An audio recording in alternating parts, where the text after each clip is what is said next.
Procedemos con nuestra tercera comparecencia de esta reunión, la última del día para las y los integrantes de la Comisión de Relaciones Exteriores, y solicitamos por favor se incorpore a este salón al ciudadano Marco Antonio García Blanco, designado por el Presidente de la República como embajador extraordinario y plenipotenciario de México en la República de Serbia y en forma concurrente sujeto a la recepción de los beneplácitos correspondientes ante Bosnia y Herzegovina, Montenegro y la República de Macedonia.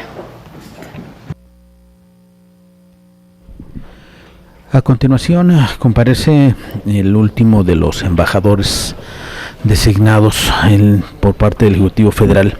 El día de hoy las comisiones de Relaciones Exteriores y Relaciones Exteriores Europa estarán escuchando a Marco Antonio García Blanco, quien ha sido designado como embajador en Serbia y de manera concurrente ante Bosnia y Herzegovina, Montenegro y Macedonia.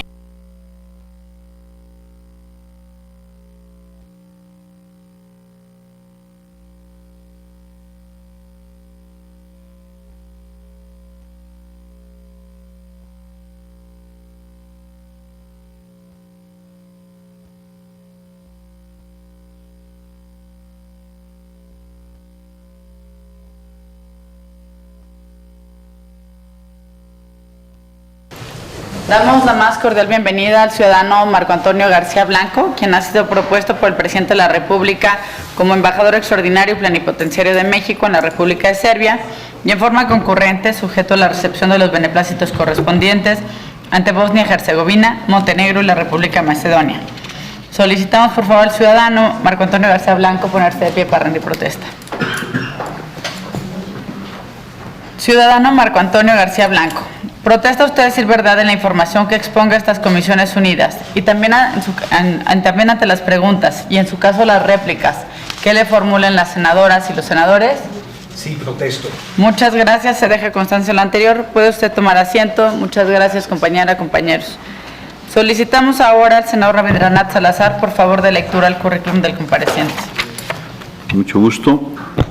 El ciudadano Marco Antonio García Blanco realizó sus estudios en la UNAM como licenciado en Relaciones Exteriores, tiene un diplomado en Política Internacional, Comercio Exterior, Política Exterior de México, el IMRED, tiene una maestría en Seguridad Nacional en el Colegio de Defensa Nacional.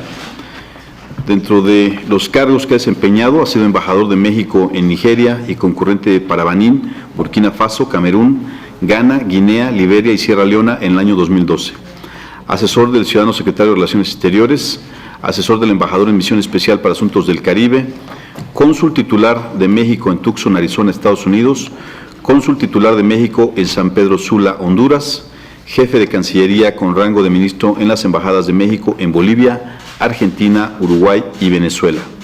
Entre otras actividades, es autor y compilador de publicaciones sobre temas internacionales y conferencista. Adelante, senador. Muchas gracias, senador. Ciudadano Marco Antonio García Blanco, tiene usted el uso de la palabra para exponer su plan de trabajo hasta por 15 minutos, por favor. Muchas gracias. Muchas gracias, muy buenas noches.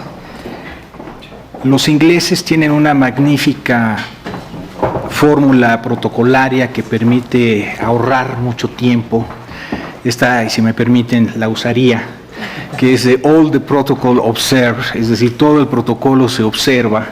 Y si me lo permiten, con la venia de ustedes, iría directo a exponer la contextualización o el contexto en el cual se tendría que realizar la labor de embajador de México en Serbia en caso de que esta soberanía tenga bien aprobar mi nombramiento. Desde luego, como todos los embajadores y todos los cónsules, hacemos lo mismo en todas nuestras adscripciones. En la carpeta que he entregado a ustedes con antelación viene precisamente un apartado sobre el programa de trabajo que establece acciones muy puntuales a desarrollar, sin menoscabo de abordar estos temas a requerimiento de ustedes. Yo, insisto, quisiera más bien aprovechar esta oportunidad para compartir con ustedes este contexto en el cual se tendrá que realizar la labor diplomática.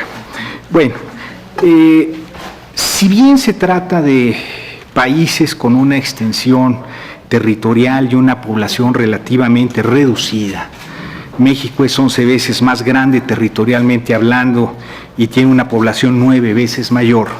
Estamos hablando de 4 países que, al ubicarse en la península de los Balcanes, la historia les ha asignado un alto valor geopolítico. La confluencia en la región de los entonces imperios austrohúngaro, ruso y turco-otomano le dieron a los Balcanes el mote de la región más conflictiva del mundo. Y el término balcanización proviene precisamente de las negociaciones diplomáticas que se llevaron a cabo en el Congreso de Berlín de 1878, en el que se hace referencia a la fragmentación que caracteriza a la región, tanto en términos étnicos, donde coexisten eslovenos, croatas, serbios, kosovares, montenegrinos, bosnios, albaneses, rumanos, búlgaros y turco-otomanos; en términos religiosos, donde conviven católicos, ortodoxos y musulmanes; y en términos lingüísticos, pues en la región se habla precisamente todas estas lenguas de las etnias que acabo yo de comentar. Esta frontera múltiple ha registrado siempre afanes geopolíticos para asegurar fronteras seguras en términos militares, políticos, económicos, religiosos y étnicos. Así, por ejemplo, a finales del siglo XIX y principios del siglo XX, el Imperio Austrohúngaro buscaba expulsar de la región a los turcos otomanos, ampliar sus dominios y acotar los avances del Imperio ruso. A su vez, el Imperio turco-otomano pretendía mantener su presencia en Europa, mientras que el Imperio ruso aspiraba a contener, por un lado, los alcances e influencia del Imperio turco-otomano y, por el otro, ampliar su influencia en Europa al amparo del paneslavismo, además de asegurar su acceso al mar Mediterráneo. Las tensiones en la región derivaron durante el siglo XX en la Primera Guerra Balcánica de 1912, la Segunda Guerra Balcánica en 1913 y el inicio de la Primera Guerra Mundial tras el asesinato el 28 de junio de 1914 en Sarajevo, capital de Bosnia, del archiduque Francisco Fernando, heredero al trono austriaco. Los Balcanes fue también un escenario estratégico durante la Segunda Guerra Mundial y posteriormente durante la denominada Guerra Fría, en la que los países referidos formaron parte de la entonces Yugoslavia, que, tras distanciarse de la Unión Soviética, obtuvo de los Estados Unidos un estatuto de nación más favorecida y promovió una tercera vía a través del movimiento de los países no alineados. La República Federal Socialista de Yugoslavia, que articuló Tito a partir de 1945, era un país integrado por 6 repúblicas, 5 nacionalidades, 4 idiomas, 3 religiones, 2 alfabetos y un líder. Tras la muerte de Tito en 1980 y la agudización de la crisis de endeudamiento, inflación y desempleo, afloraron las tensiones y contradicciones acumuladas en el interior de la federación. Con el ascenso de Slobodan Milošević a la presidencia de Yugoslavia en 1990, dichos problemas se agravaron y, de hecho, la agitación nacionalista serbia encabezada por Milošević se considera el inicio de la disolución de Yugoslavia.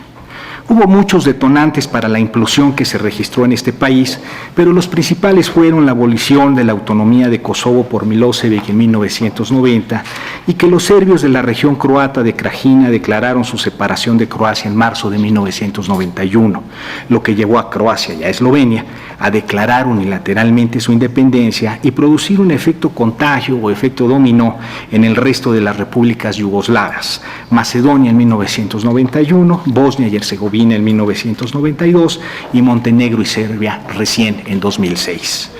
El choque entre los nacionalismos serbios, croata y bosnio no solo fragmentó Yugoslavia, sino que dio inicio al conflicto armado de más cruentas consecuencias dentro de Europa desde el término de la Segunda Guerra Mundial, con serias violaciones al derecho internacional, incluyendo crímenes de lesa humanidad y genocidio que derivaron en más de 100.000 víctimas fatales y 2 millones de refugiados.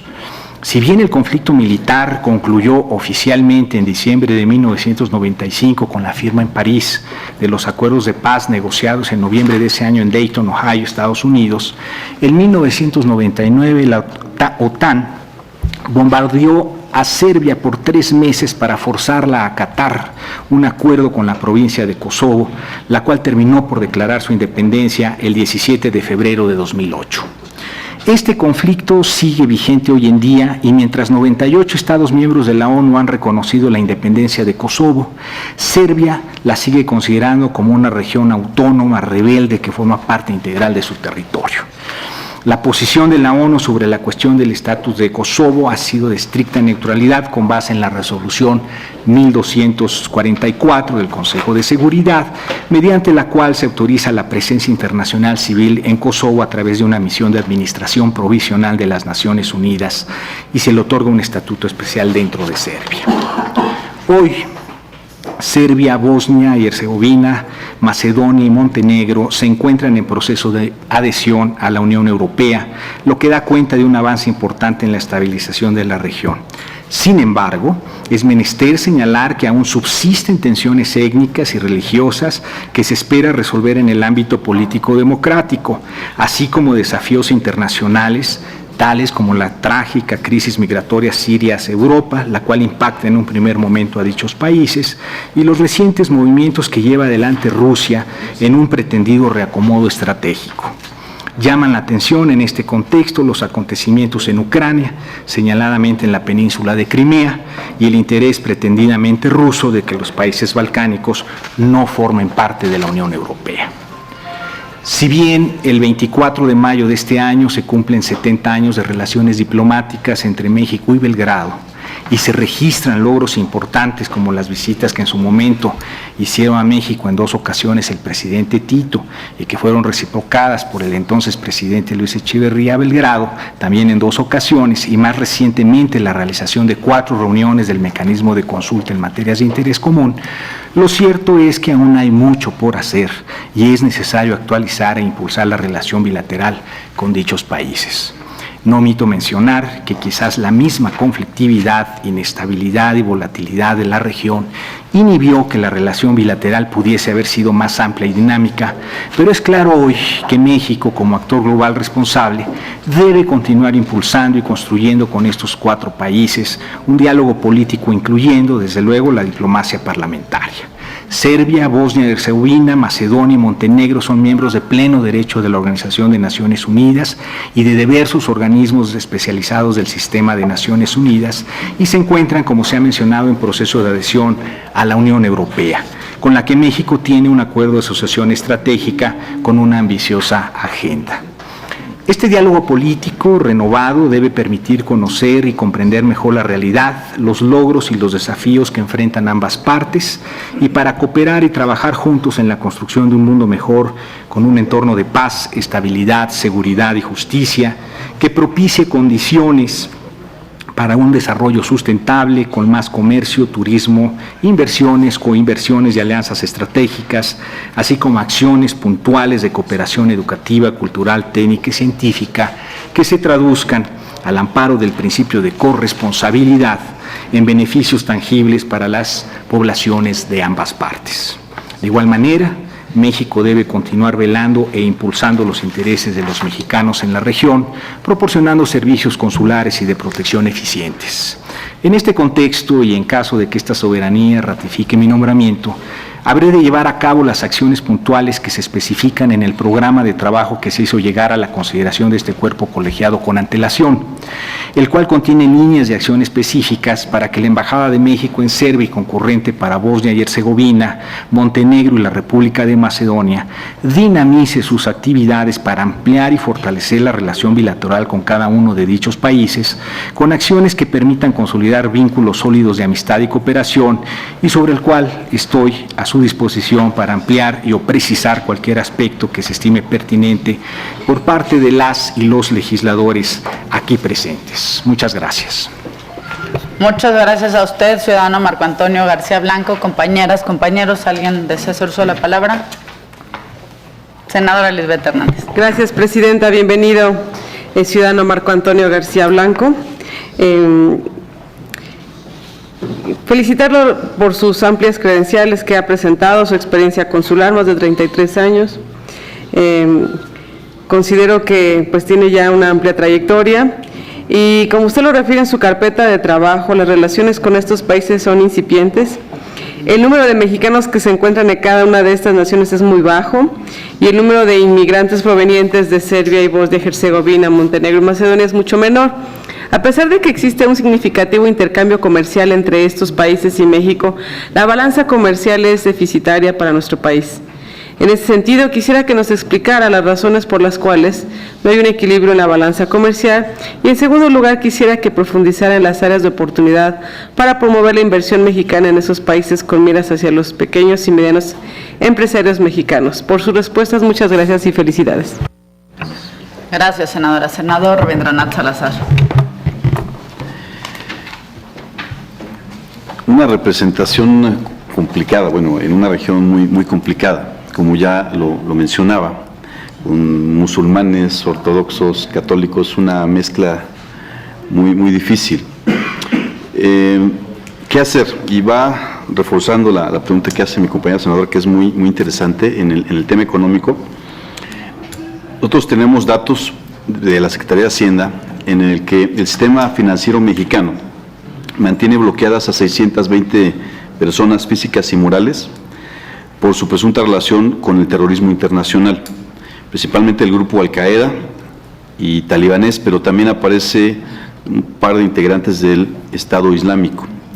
De acuerdo con un listado actualizado al 6 de abril del año 2015, entregado, ya lo mencionaba yo, por la Secretaría de Hacienda y Crédito Público, vía la Ley de Transparencia, lo aclaro, México no permite realizar transacciones bancarias a algunos personajes y empresas de Irak, Irán, Uganda, Bosnia, entre otras naciones. ¿Podría comentarnos qué hacer? Porque nos encontramos en dos cuestiones. Por un lado, México apoyando el tema del combate al terrorismo internacional y evidentemente generando ese tipo de bloqueos, pero también un México que requiere de un mayor intercambio comercial y donde evidentemente nos interesa que tengamos una balanza en superávit, porque con la mayor cantidad de países estamos con una balanza deficitaria. ¿Qué hacer para poder generar, y sobre todo con ese tipo de obstáculos que son muy importantes también, el que podamos impulsar de una mejor manera el intercambio comercial con este tipo de naciones que implican sobre todo muy diversas maneras de ser y de pensar, y sobre todo en el tema religioso, situaciones muy encontradas? Por su respuesta muy amable. Gracias, senador. Yo quisiera, más que hacer una pregunta personal en este caso, una parte importante de nuestro trabajo aquí ha sido también construir un esquema de Senado abierto. Y pues lo bueno de sesionar y todo el día es que hemos tenido el monopolio del canal del Congreso para la Comisión de Relaciones Exteriores en las diversas reuniones de Comisiones Unidas que hemos tenido, y entre ellas nos mandan una pregunta de Ricardo Martínez. ¿Podría preguntar al embajador designado en Serbia cuál es su postura sobre la sentencia de Karadzic, responsable del genocidio bosnio? Es la pregunta que nos hacen así que desde el público, desde las redes sociales.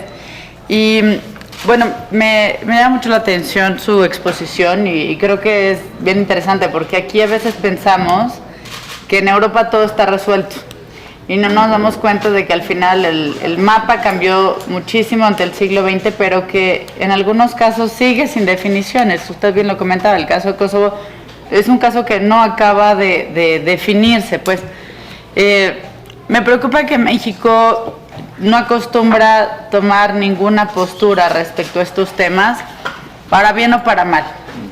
Y creo para mal en el sentido en cuando existen violaciones graves a los derechos humanos. Y lo vemos en casos como el de Palestina, ¿no? Que no es solamente un asunto político, sino un asunto ya que ha llegado a ser una crisis humanitaria. Y me preocupa en estos casos donde pues claramente se habla de genocidios y violaciones graves a los derechos humanos.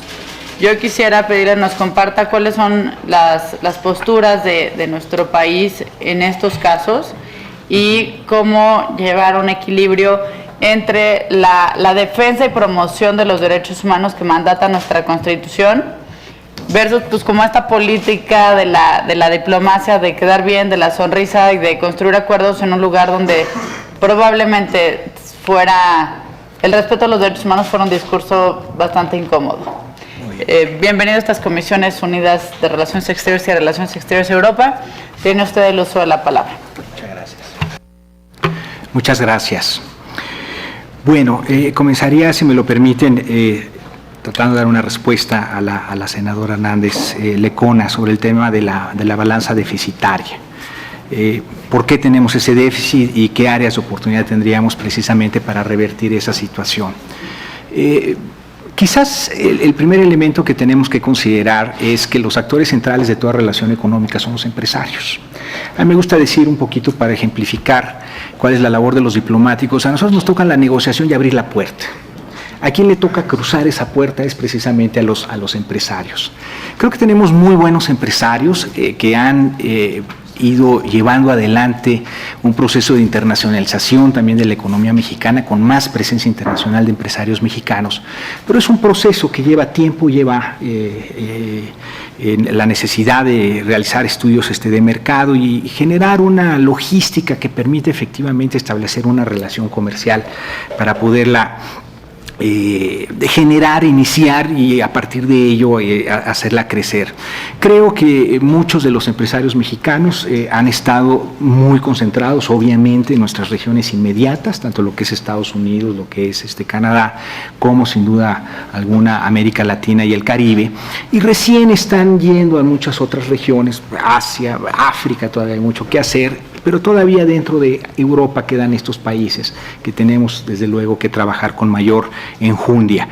Ahí lo que tenemos nosotros que hacer es precisamente poner a la consideración de nuestros empresarios aquella información relevante y sustantiva que les permitan adoptar decisiones estratégicas de por qué ir a esos países, cuáles son esas oportunidades, para que las exploren, las analicen y eventualmente decidan ir por ahí. Tenemos que trabajar mucho en ese campo. Efectivamente son 70 años de relaciones diplomáticas, en este caso México con Belgrano, pero nuestro comercio todavía es muy pequeño y es además deficitario. Creo en ese sentido también que es importante que trabajemos más con las cámaras de comercio en estos países para que se abra un apartado sobre México. ¿Sí? Tenemos que darles a conocer a nuestros amigos de estos países la importancia comercial que tiene México, cómo es el país exportador por excelencia en América Latina, cómo es que tenemos esta red amplia de tratados de libre comercio que han permitido un desarrollo importante en el país y que desde luego la relación bilateral en materia comercial pues es de doble vía, ¿no? No basta con que nosotros tengamos eventualmente un interés, es importante que ellos también tengan un interés para que abran la puerta precisamente y nos den una serie de facilidades básicas o mire, de certezas básicas de que al invertir esas inversiones van a estar seguras, van a estar protegidas. Por eso decía yo que hay mucho que hacer y ciertamente este es uno de los puntos prioritarios, señora senadora, ¿no?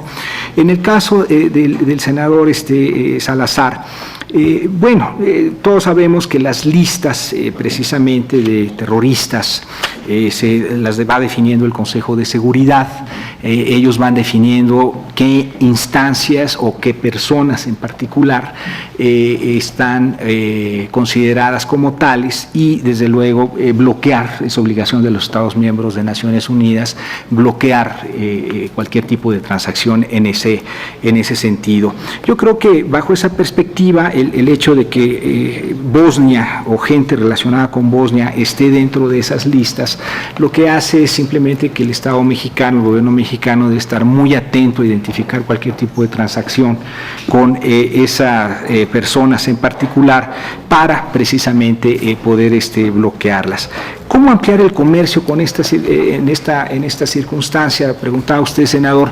Yo lo que percibo es que al estar claramente identificado en esta lista de Naciones Unidas, quiénes, en el momento en que identifiquemos que esa instancia o esa persona quiera hacer una transacción financiera, comercial en México, lo vamos a detectar y lo vamos a detener sin mayor problema, y eso no va en demérito del desarrollo de la relación comercial que podamos llevar adelante con otros países, particularmente en el caso de Bosnia.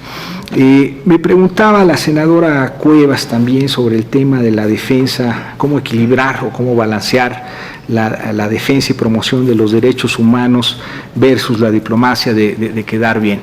Yo creo que una de las cosas que es importante aclarar es que si bien es cierto que los diplomáticos, nuestra función prioritaria es establecer lazos de amistad, de simpatía, de cooperación, de diálogo, esto no es sacrificando la verdad, ¿no? Y decir y llamar las cosas por su nombre. Yo creo que precisamente en eso consiste la parte fina de la labor diplomática, cómo poder establecer este canal de comunicación amplio, sincero, fraterno, respetuoso, pero claro, ¿verdad?, respecto de los temas, de los problemas que estamos enfrentando y cómo podemos trabajar juntos para poder resolverlos. El tema de los derechos humanos, dice bien la senadora Cuevas, es un tema relevante, es un tema de prioritario para todos nosotros, y precisamente porque estamos nosotros a favor de llevar adelante esa promoción de los derechos humanos y que se observen los derechos humanos, que se atiendan, que se respeten los derechos humanos, creo que México precisamente tiene que ser claro en ese sentido en su interlocución con estos países, y eso no nos debe de generar ni reacciones adversas de nuestros amigos si lo sabemos plantear apropiadamente, y más bien señalar que esos retos, que no son comunes en algunos casos, en algunas dimensiones, se van a resolver trabajando juntos, hombro con hombro, no acusándonos los unos a los otros, o no tratando de señalar esto como si fuera un concurso de quién hace primero las cosas o quién las hace un poco mejor. Yo creo que todos queremos arribar a unos estados en los que la observancia plena de los derechos humanos sea una realidad. Y las deficiencias que tengamos, bueno, hay que hablarlas, hay que reconocer cuáles son nuestras fortalezas, cuáles son nuestras debilidades, qué necesitamos o cómo podemos nutrirnos de la comunidad internacional para que esas debilidades las podamos transformar en fortalezas, y decirlo claramente. Para eso sirve la diplomacia, para identificar esos problemas, para hablarlos, para compartirlos y eventualmente encontrar soluciones comunes, porque son problemas que nos afectan a todos. En ese sentido, yo quisiera decir también que cuando uno habla de diplomacia, de quedar bien, pues sí, todos queremos quedar bien, pero al final del camino, cuando tengamos que decir algo que tengamos que decir, aunque no sea lo más correcto, no, ¿qué es lo que quiere escuchar la contraparte, ¿no? Yo creo que hay que decirlo. Esa es la única manera de avanzar en la solución de los problemas. Los problemas se solucionan cuando se enfrentan, no cuando se les esconden o cuando se busca desviaciones y demás. Los problemas hay que entender que son problemas, que ahí están, aunque no nos gusten, ahí están, y tenemos que entrar, como se me permiten ustedes la expresión muy popular, al toro por los cuernos, ¿no? Es la mejor manera de solucionar los problemas. En el diálogo en los derechos humanos me parece que así debe de ser. Luego me preguntaban en pregunta de Senado abierto, ¿verdad?, de cuál era mi opinión sobre el tema de Karachi.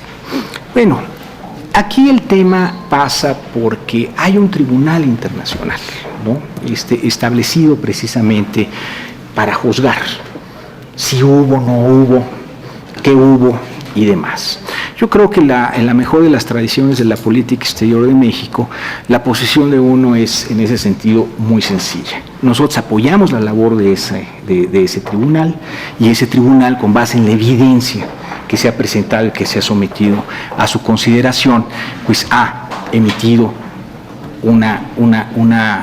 ha hecho un pronunciamiento sobre este caso, y el Gobierno de México, en ese sentido, observa precisamente y atiende esta definición. No le veo yo mayor problema o mayor contradicción sobre el particular. Esa es la función del tribunal, y el tribunal es el que debe fallar sobre el particular. México forma parte de Naciones Unidas, apoya los trabajos del tribunal, esa es la decisión del tribunal, tenemos que observarla.